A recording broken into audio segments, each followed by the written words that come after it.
3. The thoughtful critic who would be rid of the cheap formulas of fiction reviewing and reach some clearer and deeper expression of the sense and limitations of the art is sure to resent the glib definition of the novel of situation and the novel of character or manners as necessarily antithetical and mutually exclusive. The thoughtful critic will be right, and the thoughtful novelist will share his view. What sense is there in such arbitrary divisions, such opposing of one manner to another, when almost all the greatest novels are there, in their versatility and their abundance, to show the glorious possibility of welding both types of fiction into a single masterpiece? In what category, for instance, should Anna Karenina be placed? Undoubtedly in that of novels of character and manners.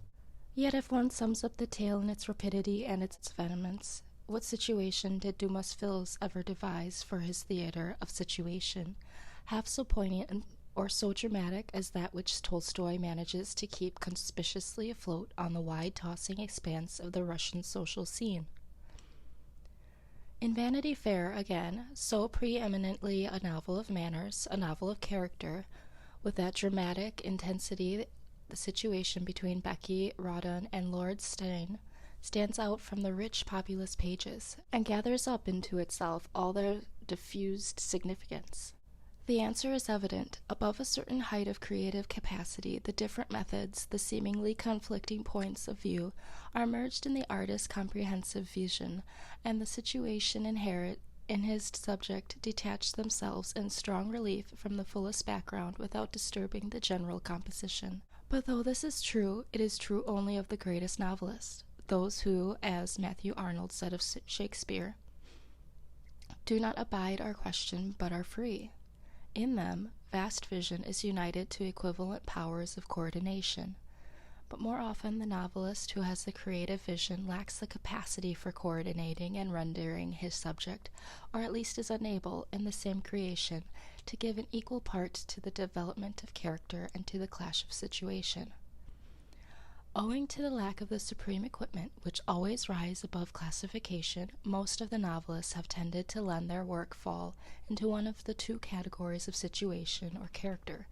thus fortifying the theory of the superficial critics that life in fiction must be presented either as conflict or as character. The so-called novel of character, even in less than the most powerful hands, does not, of course, preclude situation in the sense of a dramatic clash, but the novelist develops his tale through a succession of episodes, all in some way elucidative of the manners or the character, out of which the situation is eventually to spring. He lingers on the way, is not afraid of bypaths, and enriches his scene with subordinate pictures, as the medieval miniaturistic encloses his chief subjects in a border of beautiful ornament and delicate vignettes. Whereas the novel of situation is, by definition, one in which the problem to be worked out in the particular human conscience, or the clash between conflicting wills, is the novelist's chief, if not his only, theme, and everything not directly illuminative of it must be left out as irrelevant. This does not mean that in the latter type of tale, as, for instance, in Tess of the D'Urbervilles, the episode, the touch of color of character, is forbidden. The modern novelist of situation does not seem likely to return to the monochrome starkness of Adolphe or La Princesse de Clèves. He uses every scrap of color, every picturesque byproduct of his subject which that subject yields, but he avoids adding to it a single touch, however decoratively tempting, which is not part of the design. If the two methods are thus contrasted, the novel of character and manners may seem superior in richness, variety, and play of light and shade. This does not prove that it is necessarily capable of a greater total effect than the other, yet so far the greatest novels have undoubtedly dealt with character and manners rather than with mere situation. The inference is indeed almost irresistible that the farther the novel is removed in treatment from theatrical modes of expression, the more nearly it attains its purpose as a freer art, appealing to those more subtle imaginative requirements which the stage can never completely satisfy. When the novelist has been possessed by a situation and sees his characters hurrying to its culmination, He must have unusual keenness of vision and sureness of hand to fix their lineaments and detain them on their way long enough for the reader to recognize them as real human beings. In the novel of pure situation, it is doubtful if this has ever been done with more art than in The Wrong Box, where Stevenson launched on his roaring torrent of farce a group of real people, alive and individual, who keep their reality and individuality till the end. The tears of laughter that the book provokes generally blind the reader to its subtle character drawing, but, save for the people in Gil Blas and the memorable figures of Chicotte and Gorenflot in the Dumas cycle headed by La Dame de Montsoreuil, it would be hard, in any tale of action, to find characters as vivid and individual as those which frolic through this glorious farce. The tendency of the situation to take hold of the novelist's imagination and to impose its own tempo on his tale can be resisted only by richness and solidity of temperament. The writer must have a range wide enough to include, within the march of unalterable law, all the inconsequences of human desire, ambition, cruelty, weakness, and sublimity. He must, above all, bear in mind at each step that his business is not to ask what the situation would be likely to make of his characters, but what his characters, being what they are, would make of the situation. This question, which is the tuning fork of truth, never needs to be more insistently applied than in writing the dialogue which usually marks the culminating scenes in fiction. The moment the novelist finds that his characters are talking not as they naturally would, but as the situation requires, are visibly lending him a helping hand in the more rapid elucidation of his drama.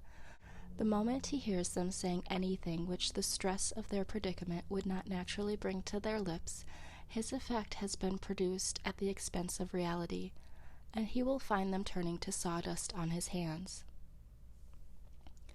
Some novelists, conscious of the danger, are not sufficiently skilled to meet it, have tried to turn it by interlarding their crucial dialogues with irrelevant small talk,